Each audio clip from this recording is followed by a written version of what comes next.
Which of the following statements is incorrect, इनमें से गलत कौन सी है ये बताना आपको, विच इज इनकरेक्ट।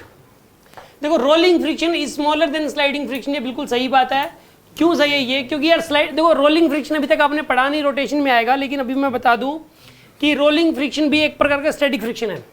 ये काइनेटिक से कम ही होता है हमेशा ही, ये हमेशा काइनेटिक से कम ही होगा, मतलब जब कंफर्म कम होगा। हाँ जी क्या कह रहे हो, जो रोलिंग फ्रिक्शन होता है वो एक प्रकार का स्टैटिक होता है,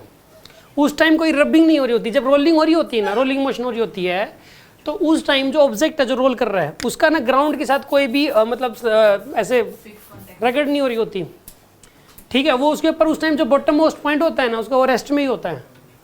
ठीक है, तो वो उस टाइम स्टैटिक ही लग रहा होता है। जो रोलिंग फ्रिक्शन में आपको बताऊंगा ना, बीटा बाई बीटा प्लस 1 जो होता है उसकी वैल्यू आप उससे एफ के से कम ही आएगी हमेशा ही, ऐसा रोटेशन में पढ़ाएंगे। Limiting value of static friction is directly proportional to the normal direction, सही बात है,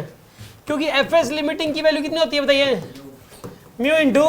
एन, तो ये क्या हो गया, डायरेक्टली प्रोपोर्शनल टू एन ही हो गया। Frictional force opposite the relative motion, बिल्कुल सही बात है, अगर रिलेटिव मोशन को अपोज करेगा ये, अगर नीचे वाला ब्लॉक चल रहा है ऊपर वाला नहीं चल रहा, तो चलने वाले को कहेगा भाई तू कम चल, और नहीं जो चल रहा है उसको चलाएगा। ये आप हर जगह ये देखना कि रिलेटिव मोशन को ही अपोज करता है हमेशा, जैसे ग्राउंड रेस्ट में हो तो हिलना नहीं है, तो ब्लॉक जो उसके ऊपर मूव कर रहा है उसी को ही रोक देगा कि भाई ग्राउंड तो हिलना नहीं, भाई तू ही रुक जा, ठीक है ना। इस केस के अंदर रिलेटिव मोशन को ही ये हमेशा अपोज करेगा, रिलेटिव मोशन को अपोज करता है हमेशा ही, ये तो एक कॉमन बात है, ये भी सही है,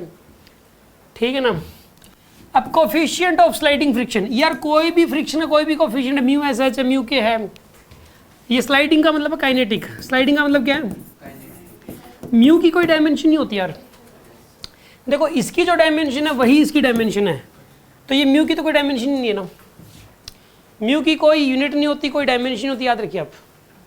ठीक है ना। तो ये कह रहा है कि इसकी डायमेंशन लेंथ की जैसी हो जाएगी, तो ये गलत है, तो ये गलत वाला ही हमारा आंसर सही है,